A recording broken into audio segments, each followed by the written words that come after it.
Eu sou o PH Oliveira, sou diretor de comunicação do Jus Brasil e agradeço a vocês em nome da empresa e principalmente pelo orgulho que a gente tem de ser uma empresa brasileira de tecnologia e, como eu disse nos outros dias, uma empresa baiana.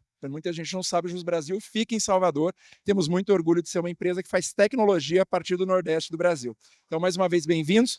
Eu vou tomar meu assento, fazer a apresentação das nossas convidadas. Nós estamos aqui com Carol Brígido, né, Carolina Brígido, colunista do UOL, que cobre os, né, tribunais superiores, tem uma vasta carreira jornalística, ela vai poder também falar um pouquinho mais sobre ela. E Marina Rossi, jornalista da BBC News Brasil. E a ideia é que a gente troque bastante e vocês também nos provoquem, tá bom?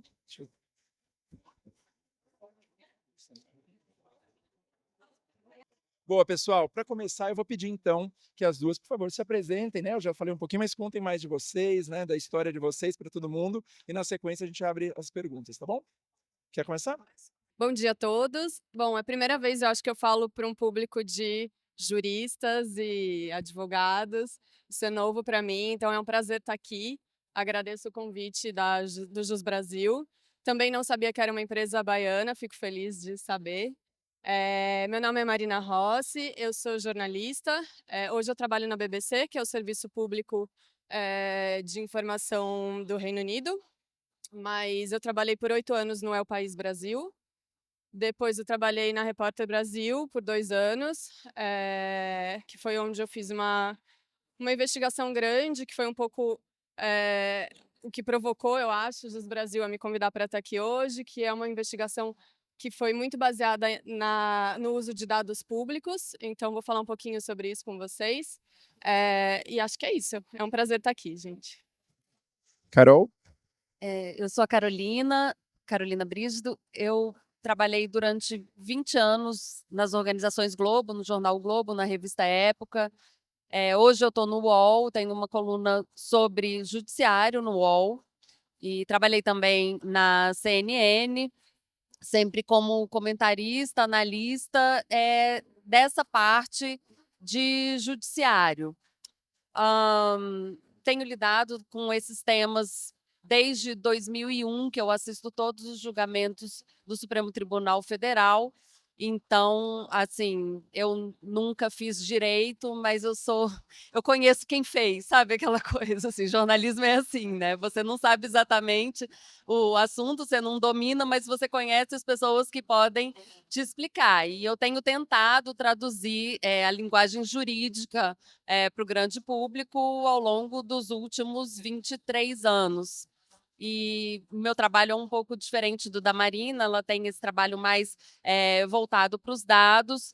No meu caso, assim, eu trabalho mais com a cobertura dos julgamentos, com a análise desses julgamentos e uma espécie de uma tradução para o grande público das consequências práticas das decisões judiciais. Boa, obrigado, tanto Carol e Marina, por estarem conosco. Eu vou pegar o gancho aqui da Carol e a ideia, pessoal, para vocês também é que a gente vai trocando bate-bola para funcionar, fluir melhor. Então, mas vou começar com você, Carol. Você trouxe um assunto que é bom, né, para começar, que é 23 anos de cobertura, né, do judiciário, e a gente vem percebendo que nos últimos anos a exposição do judiciário, né, na imprensa vem mudando. A gente tem cada vez mais, principalmente de uns anos para cá, uma presença maior, principalmente do Supremo Tribunal, seja, né, opinando nas redes, participando mais da vida política e pública do Brasil. Como que você vê essa exposição, se ela é benéfica, principalmente para o jornalismo, mas como equacionar uma cobertura sem ter essas interferências também externas, né? Por exemplo, hoje a gente vê a população querendo impeachment de ministro, que era uma coisa que há anos atrás não aparecia. Qual é o seu papel como jornalista para equilibrar esse pratinho de garantir a transparência, mas também não ser uma fomentadora, né, desse desalinhamento, dessa questão de contrária ao papel que o judiciário exerce? Olha, é interessante isso, porque quando eu comecei a cobrir o Supremo Tribunal Federal, o ano era 2001 e o STF não era notícia. E eu não tinha nenhuma relevância também, eu tinha acabado de sair da faculdade, então colocaram uma menina que não tinha nenhuma experiência numa área que não ia dar notícia mesmo, entendeu? Então eu fiquei por ali e era muito raro ter algum tipo de notícia relevante. Então os ministros eles não tinham o hábito de falar com a imprensa, o perfil deles era muito diferente.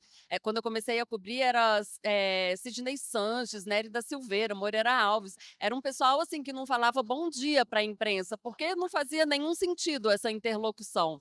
Eles não produziam notícia e a gente estava ali meio que para averiguar se estava tudo bem, era mais ou menos isso.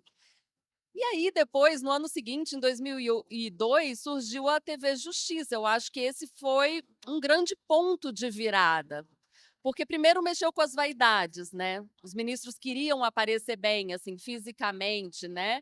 E aí, e as vaidades foram além, os votos começaram a ficar mais longos também, mais elaborados.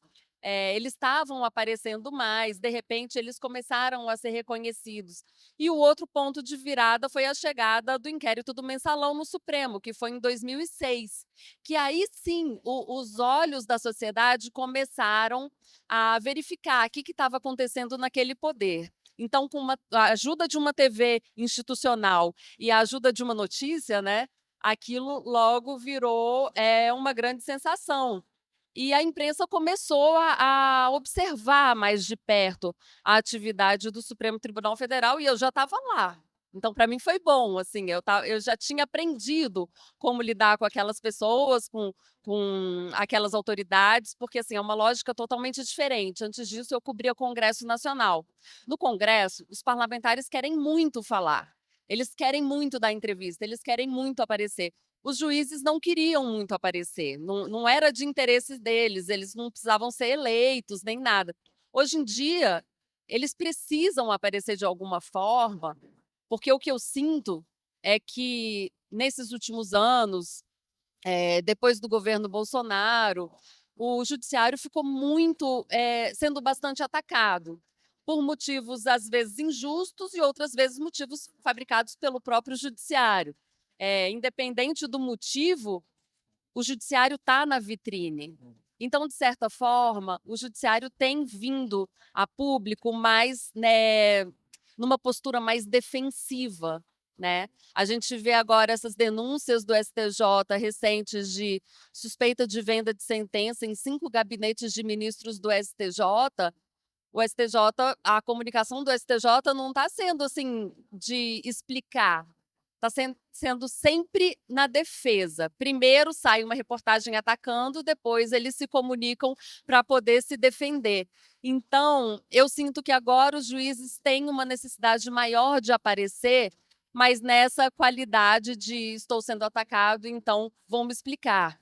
E em outra questão também, assim, não tem tanto interesse, assim, eles estão sempre dando entrevista, os ministros das Cortes Supremas, né, do Supremo Tribunal Federal, mas é bom a gente ver, assim, que não é sempre, não é sobre todo o assunto e não é em qualquer veículo. Então, acho que é interessante a gente ter esse olhar atento do não só eles estão falando mais, mas o que eles estão falando, para quem eles estão falando e em que momento eles estão falando, né? Eu acho que são várias explicações diferentes sobre essa superexposição do judiciário que a gente tem visto. A exposição é tão grande que, em 2001, quando eu comecei, quando tinha notícia, era uma coluninha na página 23 do jornal, quando tinha página 23 no jornal. Hoje em dia, eu tenho uma coluna sobre o judiciário num portal gigante, que é o UOL. Então, assim, isso já é um reflexo de como o noticiário realmente se voltou para esse tema. E hoje todo mundo sabe explicar tudo sobre o judiciário, né? Só que não. Mas as pessoas fazem questão de comentar tudo o que acontece. Ah, esse ministro é vagabundo, esse ministro é bom e tal. Mas assim, não necessariamente pelo conhecimento jurídico da população, né? Mas pelo que eles estão vendo da imagem que aparece do judiciário. Boa, Carol, acho que você pega num ponto que é como a cobertura se tornou quase que uma cobertura de time de futebol, né? As pessoas torcem para um ministro contra o outro, né? Ou contra uma pessoa. Eu vou conectar isso com a Marina aqui, que participou de uma cobertura que Carol também pode comentar junto aqui, que era da Lava Jato, né? E a Marina participou, inclusive, do documentário, que era o documentário Amigo Secreto, que conta os bastidores dessa cobertura da Lava Jato, não foi, Marina? Então eu queria que você falasse um pouquinho como foi participar, como um documentário como esse, por exemplo, pode ajudar quem é do direito a entender o papel da imprensa, né, em coberturas como essa, e falar um pouquinho como está do seu lado como repórter, né, trabalhando com dados, esse papel da transparência do judiciário, de ter acesso aos dados, como isso ajuda no seu trabalho. Muitas perguntas, mas a gente vai conduzindo juntos aqui, tá bom? Tá bom, obrigada. Nossa, esquisito me ouvir, gente, bem esquisito. Não recomendo. Bom, sobre a Lava Jato, a gente poderia passar um dia inteiro aqui falando sobre isso, mas acho que ninguém mais quer ouvir, porque já está um assunto um pouco cansativo. A imprensa teve um papel importante na Lava Jato e que pouca gente fez meia-culpa, né? Para começar do começo, a Operação Lava Jato, as informações que chegavam para a imprensa eram as informações que o Ministério Público Federal queria passar, chamavam uma coletiva de imprensa, uma entrevista coletiva, passavam a informação que eles queriam e a imprensa publicava aquilo. Assim, muito resumidamente, pouca gente, e isso é uma meia-culpa também, tá? Não estou falando mal dos meus colegas, estou falando de mim também. Pouca gente questionou, pouca gente foi atrás para entender ou para tentar obter outras informações. A Vaza Jato chega para mostrar o outro lado dessa investigação, né? Eu acho que a Operação Lava Jato ela foi muito importante para mostrar um grandíssimo esquema de corrupção que de fato existiu, mas ela foi uma ferramenta utilizada de um jeito torpe, para não dizer outra palavra. Então, assim, é uma pena, eu acho uma pena, para início de conversa. E a Vaza Jato mostra isso. Então, as informações que chegaram pela Vaza Jato, elas concretizam opiniões, né? Então, antes era uma opinião, onde já se viu o Moro, quando a gente chega com as informações da Vaza Jato, isso vira um fato, não vira mais uma opinião. E eu sempre bato em cima disso, que a imprensa teve, de novo, um papel fundamental. Se não fosse a imprensa séria, e aí eu não falo, obviamente, só de mim, foram muitos jornalistas que cobriram a Vaza Jato de diferentes lugares, Folha de São Paulo, Veja, eu estava no El País na época, se não fosse a Vaza Jato e jornalistas sérios cobrindo, esse jeito torpe como a operação foi utilizada não chegaria à tona. Então, a imprensa tem um papel que é passível de meia-culpa com a Operação Lava Jato, mas tem um papel fundamental para mostrar o que aconteceu com a Vaza Jato, e eu sempre vou defender isso. Isso eu acho que é um primeiro ponto. Como foi participar do filme, cansativo, eu diria. Chegou a pandemia, foi caótico, a gente não esperava. A Guta chegou falando, a gente vai filmar um pouco de vocês, e no fim ela filmou a gente por, sei lá, uns 3 anos.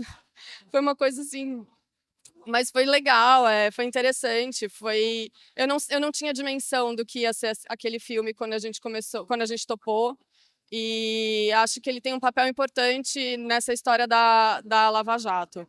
Sobre dados, transparência. Eu utilizo muito informações que estão disponíveis para todo cidadão, não é só para jornalistas, né? Está disponível para todo cidadão. Mas uma crítica que eu faço é: estar disponível não significa estar acessível.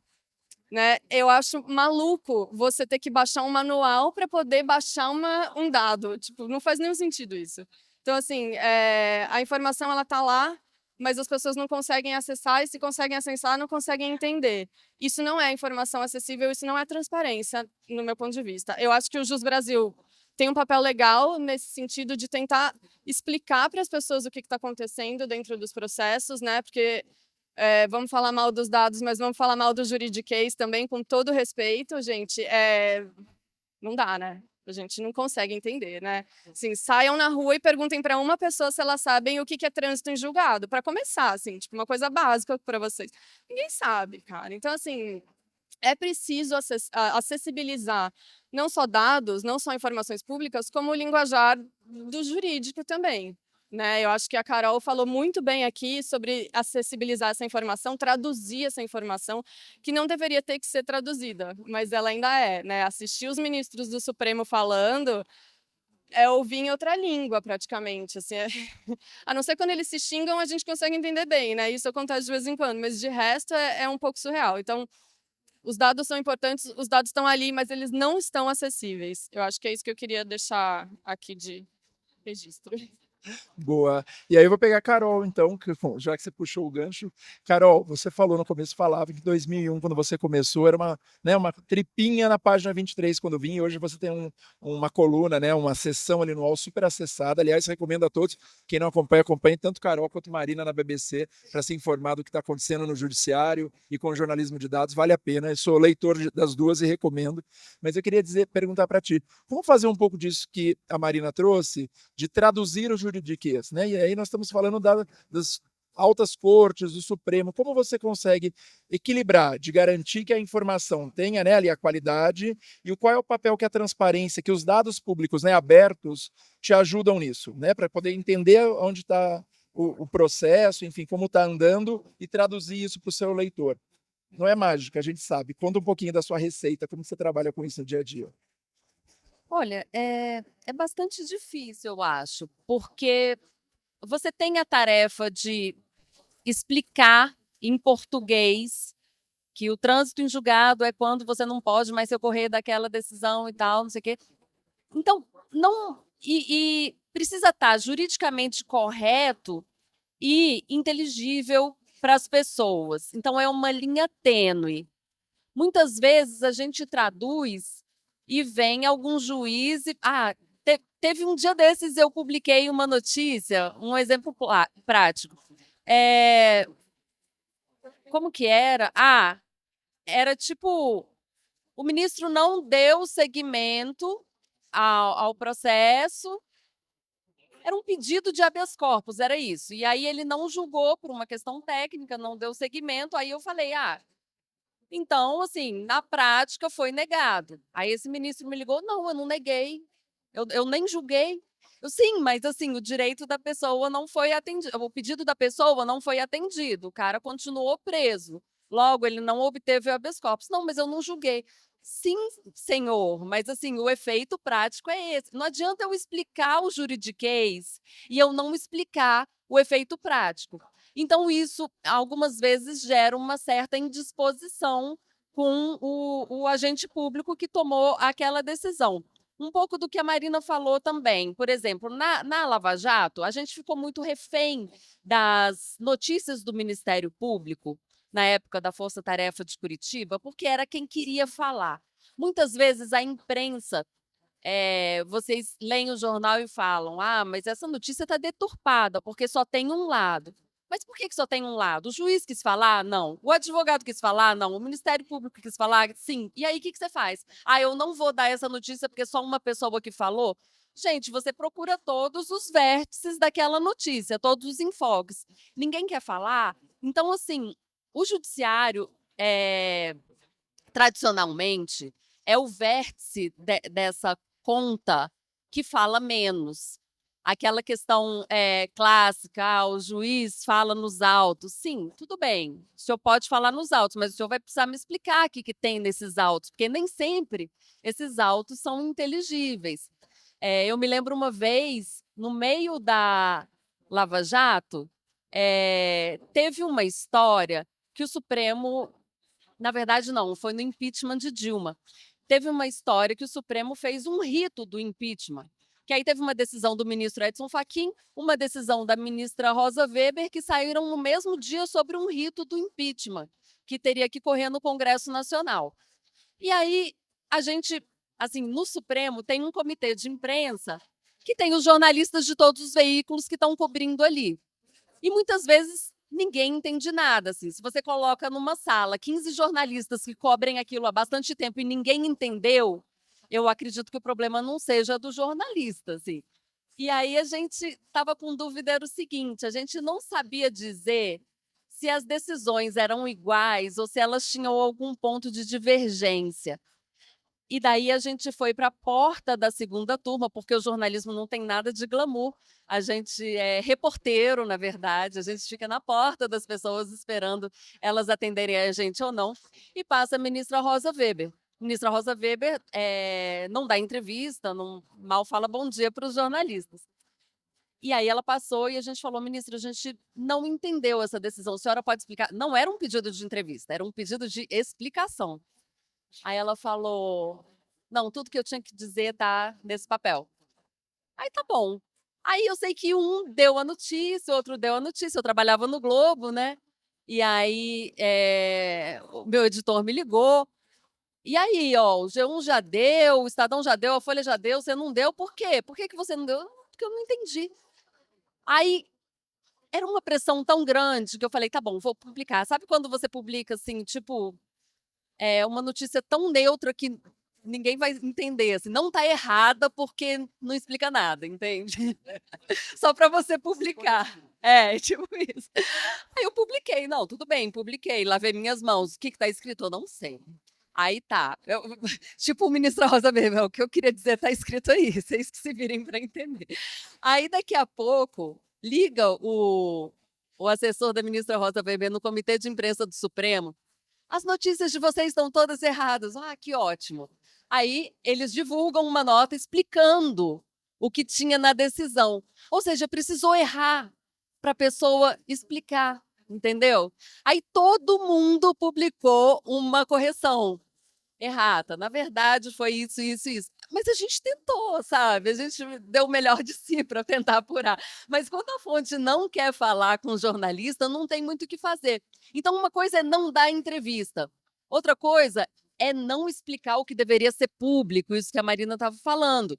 A decisão é pública, mas não necessariamente ela conversa com o público, né? E o servidor é público também, né? A gente está falando de ministros do Supremo, são servidores públicos, deveriam ter esse papel também, né?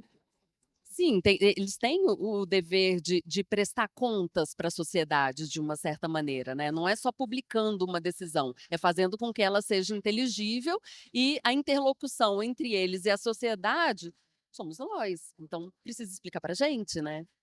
Pegando esse gancho de precisar explicar para a gente que a Carol trouxe, Marina está aqui também porque foi premiada, né? Vocês viram na nossa programação ali, pelo prêmio da Open Knowledge Brasil, por uma reportagem que ela fez, que é um pouco sobre o que a Carol falou, de traduzir o impacto que isso vai ter, né? Não é só o dado, mas o impacto para a sociedade, que é a reportagem Nome aos Bois.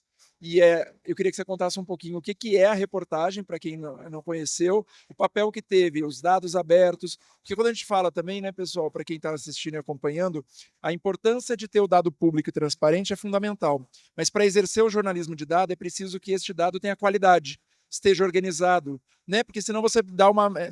Vocês, profissionais de direito, sabem, é como pegar o vademecum, né? O famoso vademecum, espalhar as folhas pelo chão e dizer, tá aí.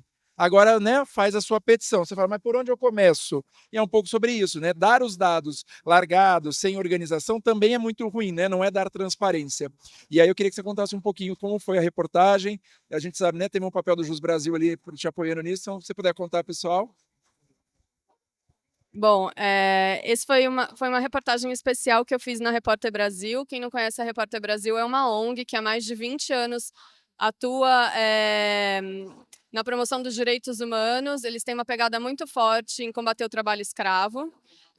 E eles também investigam muito cadeias de carne, enfim, cadeias de produção especificamente de carne.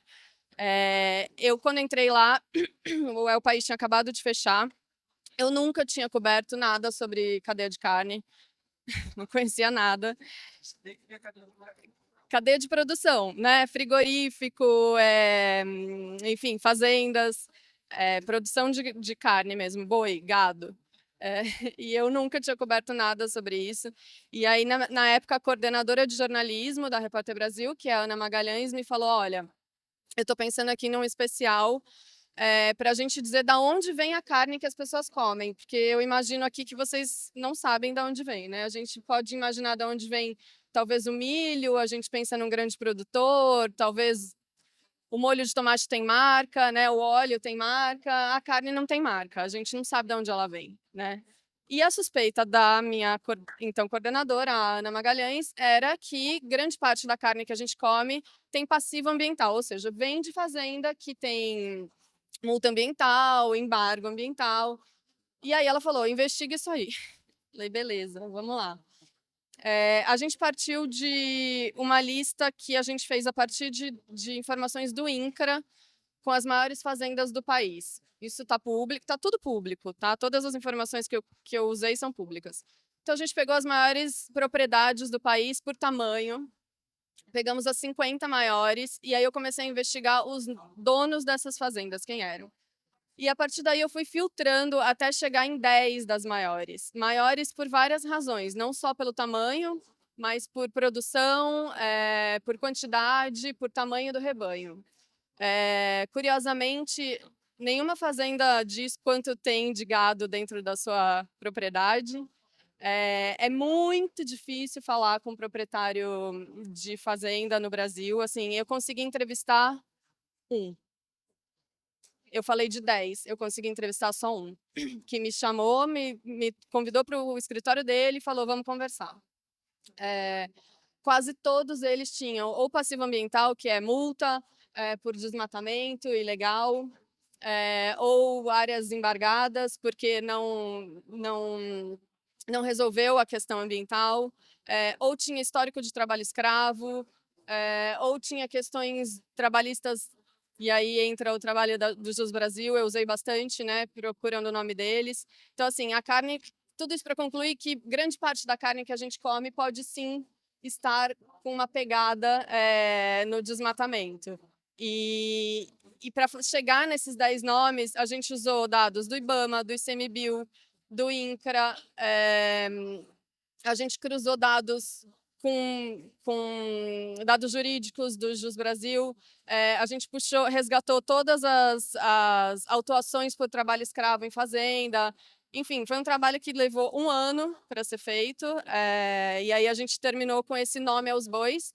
Se vocês não conhecem, quiserem conhecer, se vocês darem um Google, vocês encontram, chama Nome aos Bois. E a gente mostra as maiores fazendas e por que elas têm por que a carne que a gente come pode estar contaminada com isso. Então, foi basicamente isso.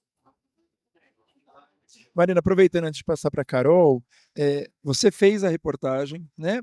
Saiu, foi premiada, e aí eu queria pedir para as duas, então, comentarem um pouco, porque a gente vê que muitas vezes a imprensa faz esse papel, então, de traduzir o que o judiciário, né, está falando, mas também, muitas das vezes, está associado a crimes, como é o caso que você disse, né? Você deu o nome literalmente aos bois de quem tinha ali passivos.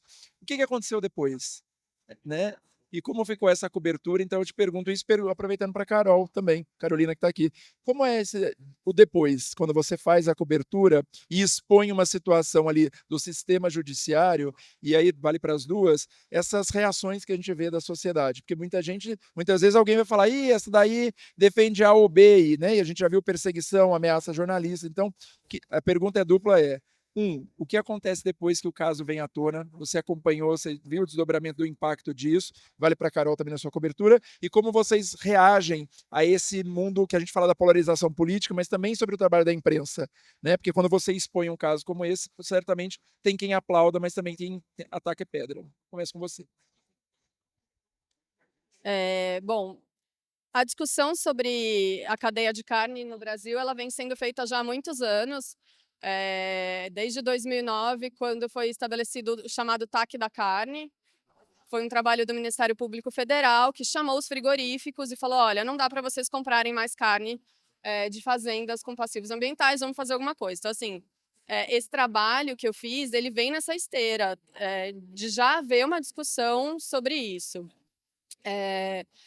Pouco antes da gente publicar, um advogado de uma grande fazenda, que eu não vou dizer aqui qual é, porque não vem ao caso, me ameaçou de processar a gente, usando várias palavras em juridiquês, mas a gente estava muito amparado por todos os documentos e toda a pesquisa que eu havia feito durante um ano.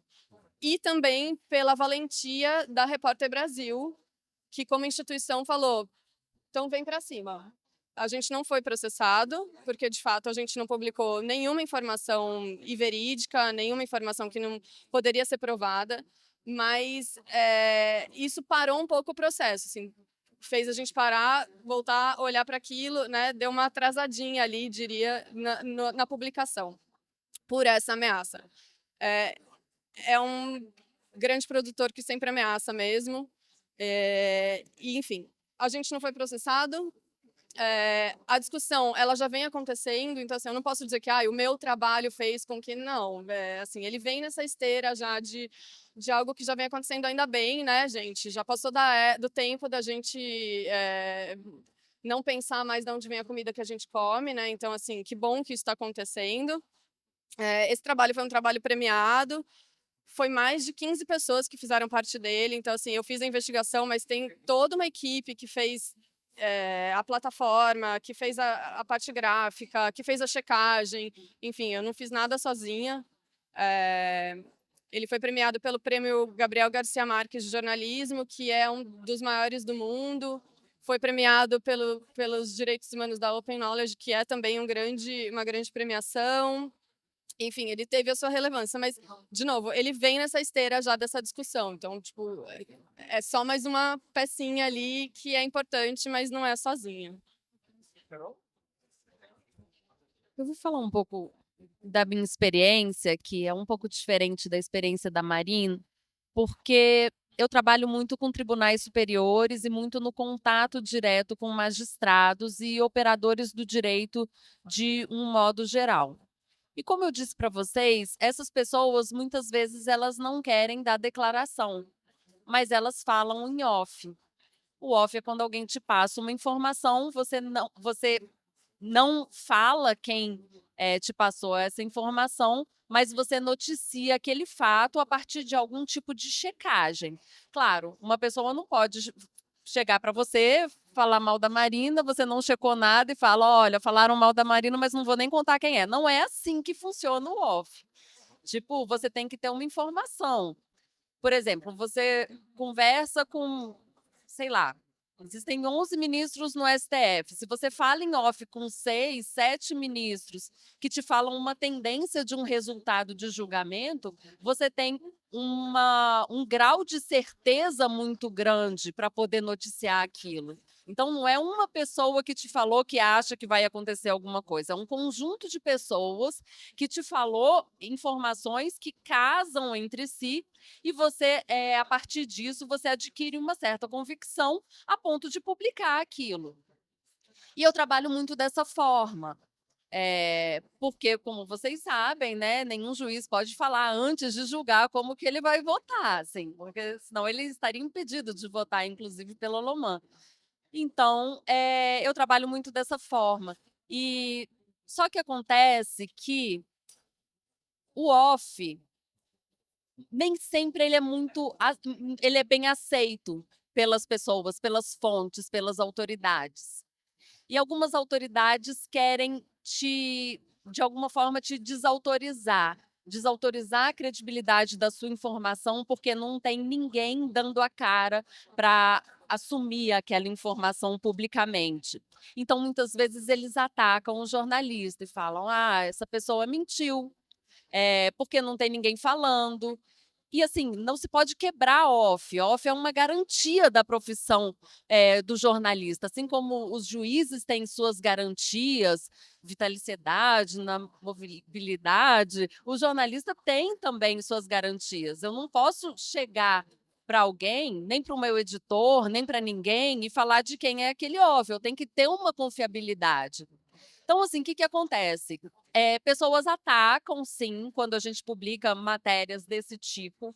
Existe o ataque público, as redes sociais vieram para amplificar também esses ataques, a gente sofre ameaças, né? Existem mensagens, assim, de cunho bastante violento e agressivo em relação a esse tipo de reportagem. E, assim, de novo, é reportagem. Não é porque não foi feito com dados, não é porque não foi feito com uma entrevista pública que não seja reportagem. Não existe demérito nenhum em você publicar dessa forma. E existe um certo assédio judicial, sim, aos jornalistas. Essa coisa de ficar processando, porque a pessoa escreveu uma notícia que não é favorável a alguma autoridade. Então, as autoridades de fato processam, ameaçam processar e também processam. Então, assim, eu já passei por vários processos judiciais. Uma vez, assim, muito tempo atrás, uns 15 anos atrás, talvez, eu fiz uma reportagem no jornal O Globo falando sobre essa prática de juízes no interior, que às vezes o cara era aprovado por uma comarca muito distante e trabalhava lá só na terça, quarta, quinta, aquele clássico, né? E aí despachava de casa, ficava na capital nos outros dias, ia lá eventualmente na comarca. E aí eu comecei a entrevistar as pessoas da cidade, os advogados, dizendo Estavam na vanguarda do home office já. eles estavam no home office antes de ser modinha. E aí eu comecei a falar sobre esses casos, dando casos concretos. Olha, esse advogado foi lá na vara esse dia, não teve ninguém, foi prejudicado, o cliente dele ficou prejudicado e tal, não sei o quê. O juiz não foi encontrado. E aí, na época, uma dessas magistradas que eu falei sobre essa prática me processou e o processo correu na comarca que ela atuava, o juiz substituto dela, adivinha se ele me condenou? Claro que ele me condenou. Aí depois a decisão foi revertida em segunda instância, mas assim, é um exemplo de assédio judicial, sabe? Tipo, a pessoa faz uma prática que na época não era nem um pouco regulamentada, assim, não existia essa questão de home office, era uma obrigação do magistrado ficar na vara, estar na vara, né? E a prática não acontecia, e você, como imprensa, vai lá, denuncia essa prática, toma um processo. Então, isso é uma forma de acuar a imprensa, sim. O direito também pode ser usado como uma forma de acuar a imprensa. E, assim, vamos encarar também a situação de frente, né? A gente é jornalista, por mais que a gente esteja amparado por grandes empresas por trás da gente, a gente não vai bater boca com um ministro de Suprema Corte, assim, em última instância eles vão estar certos, né? Então existe um equilíbrio, assim, sobre a nossa atuação, porque é ameaçador, sim, lidar com pessoas poderosas de um modo geral, seja no judiciário, seja no executivo, seja no legislativo, porque são pessoas com poderes na mão. E nem todas essas pessoas que têm poderes têm o respeito pela liberdade de imprensa, pela liberdade de expressão. E eu acho que é nesse ponto onde a gente vê que se torna fundamental a questão da transparência dos dados, né? Porque nesse trabalho que você fez anos atrás, mas hoje que você continua exercendo do off, mas que é fundamentado, né, baseado em informações, e que a Marina traz de pesquisa, é o antídoto, como a gente fala, para esses agentes que querem, né? Porque a gente não é uma característica do sistema como um todo, mas são de pontos ali que querem acuar. Inclusive, vale destacar também o trabalho fundamental da Abrage, que é a Associação Brasileira de Jornalismo Investigativo, que é parceira, inclusive, do Jus Brasil, e vem atuando muito nesse combate ao assédio, né, de parte de algumas pessoas do judiciário contra o trabalho da imprensa, que usa dados para mostrar aquilo que precisa ser corrigido.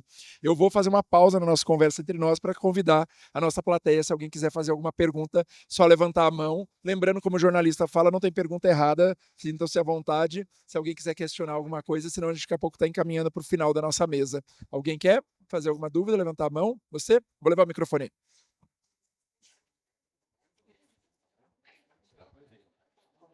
Bom dia, eu sou o Ednei, atuo no ramo imobiliário, né? Sou advogado imobiliarista. Carolina, e com essa divulgação, exposição excessiva do judiciário, vocês notaram alguma melhora no conhecimento jurídico da população em geral ou não? É a mesma coisa? Ou não tem nada feito nesse estudo nessa área? Não existem dados sobre isso até onde eu saiba. Mas eu acho impressionante, porque eu acho que é um conhecimento, acho que sim, tem um conhecimento. Talvez tanto quanto eu conheço de futebol, que é assim, profundo como um pires, mas tem, assim, sabe? As pessoas sabem o que que é o Madin, as pessoas sabem quem é o Xandão, né? Então, assim, tem um conhecimento raso, mas tem. E as pessoas se sentem no direito, sim, de opinar. Uma vez eu estava conversando com o ministro Fachin, eu estava falando sobre isso. Falei, ministro, mas é impressionante, né? Como que todo mundo agora opina qualquer besteira sobre o Supremo. E eu achei que ele fosse falar assim, é um absurdo. Ele falou, nossa, mas não é legal isso? As pessoas estão participando, assim, tipo, eu acho muito legal que as pessoas queiram entender. E eu achei uma visão muito generosa dele, assim, porque nas redes sociais as pessoas falam muita besteira também, né? Falam assim, mas o Supremo devia ter decidido isso. Gente, é uma corte constitucional, tem atribuições limitadas. Então, as pessoas querem, ao mesmo tempo que o Supremo resolva tudo e ao mesmo tempo que não se meta em nada. Então, eu entendo, assim, a posição do Supremo é difícil hoje, porque tem que atuar sem atuar, né? Assim, tem que decidir sem se meter muito na vida de todo mundo e quando se mete é criticado. E, ao mesmo tempo, é um poder que vai julgar as demandas que chegam lá. Se a demanda chegou, é porque alguém está provocando, não necessariamente porque o Supremo está se intrometendo. Então, eu acho que é uma linha muito tênue, mas depois disso que o ministro Fachin me falou, eu fiquei pensando, legal, né, que as pessoas hoje ousam falar sobre judiciário da mesma forma como eventualmente eu ouso falar sobre futebol, mas assim, eu falo tudo errado, tudo bem, mas pelo menos é assim que as pessoas aprendem, né? Começando a ler, começando a entender, começando a se informar. Eu acho que isso é importante para a formação da cidadania, inclusive, porque o judiciário sempre foi o poder mais escondido, né? Por isso, por não ser alimentado pelo voto, né? Não ser votado, os juízes não são votados, e aí por isso ficavam um pouco escondido, mas assim, é fundamental que as pessoas comecem a entender, ou pelo menos tentar entender o funcionamento do judiciário, mesmo para poder ter esse escrutínio público e poder levantar a mão e falar, isso daqui está errado, né? Quer comentar? Não, concordo completamente. Não, e acho bom, Voto com assim, o relator, é isso? voto com a relatora é que, e antes as pessoas não sabiam nem o nome dos ministros, né? Pô, que bom, né? Que sabe quem é o Xandão que seja, né? Assim, acho que isso é super importante para a democracia, inclusive. Então, eu acho positivo. Boa. Mais alguém quer fazer alguma pergunta? Tem? Vamos então. Na verdade, eu quero comentar uma coisa para a Marina, que eu concordo plenamente, é a questão da dificuldade que as pessoas têm para conseguir o acesso aos dados. Então, como falasse, né, a questão assim, as pessoas precisam ler um manual para conseguir achar tal informação.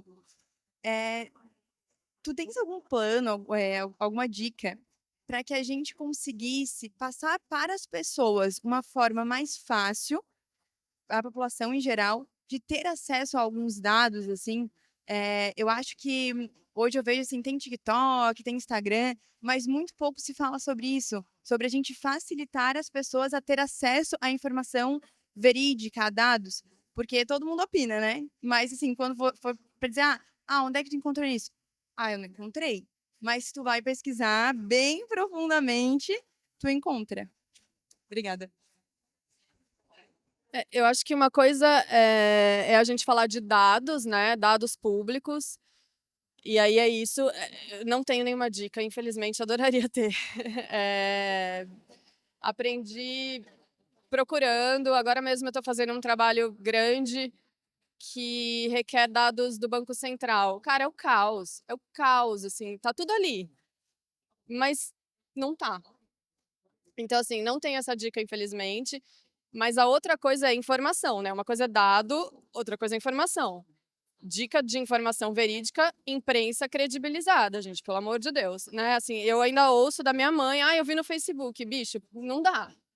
A gente precisa educar os nossos pais a lerem, voltar a ler jornal. Assim, é só ali que vai ter informação com credibilidade confiável, né? Então, são coisas distintas. Para os dados eu não tenho dica, para a informação, leiam jornais. Eu acho que seria isso. Só um complemento, é interessante porque a Lei de Acesso à Informação é uma lei razoavelmente recente e, em tese, é uma fonte de informação importante, né, de dados que deveriam ser públicos.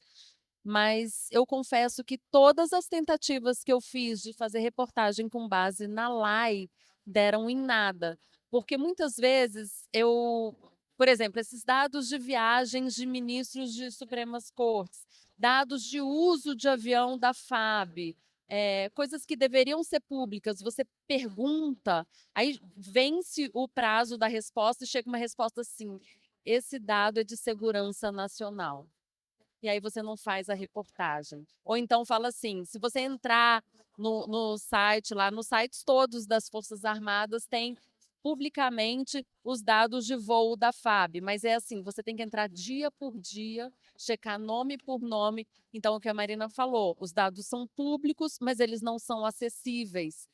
Então, assim, é muito difícil. E eu sou de uma geração muito analógica, eu escrevo em papel, eu não sei tabular. Então, para gente obsoleta como eu, fica mais difícil ainda.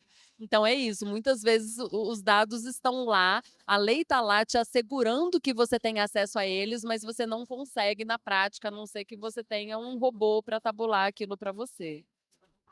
Acho que desculpa, esse ponto que elas trazem vai muito ao encontro, e aí, como eu disse no começo, do porquê esse espaço. Né? No Jus Brasil, nós temos uma crença na qualidade do dado, da informação, para promover desenvolvimento, facilitar o entendimento. Essa é a crença da companhia. Por isso, a gente trabalha há 16 anos para pegar os dados públicos, organizar, classificar, tornar o trabalho de vocês mais simples, mais ágil, mas também garantir que as pessoas consigam ter gatilhos, né, de decisão mais acionáveis. E aí, quero agradecer a vocês. Dizer que obrigado, Carolina, Carol, que esteve aqui conosco na manhã, Marina também, que estiveram, né, se disponibilizaram a estar aqui, a vocês que vieram acompanhar conosco. E já vou deixar o convite tanto para a Carol quanto para a Marina. Você trouxe um tema agora, acho que tinha muito mais coisa para a gente conversar pelo tempo. A gente podia falar sobre segredo de justiça, né, que vira e mexe, um dado vai parar no segredo de justiça ou na proteção de alguém, e que é correto proteger as pessoas, mas qual é o limite de determinar o que é, o que não é, né, de interesse público, outros temas da cobertura. E aí, meu convite para vocês toparem, é que a gente poderia fazer mais para frente uma live, né, daí não precisa ser presencial, que acho que a gente pode continuar discutindo, convidar outros colegas para participar, porque é nosso interesse fomentar o debate e convidar vocês lá na frente a assistirem conosco. Boa feira, obrigado mais uma vez e um bom final de semana, gente. Obrigada, até a próxima. gente. Eu convido vocês a seguirem a Marina e eu nas redes sociais e mandarem informações para a gente, porque a gente vive disso, tá bom? Maravilhosa. Excelente. Obrigado, pessoal. Até mais.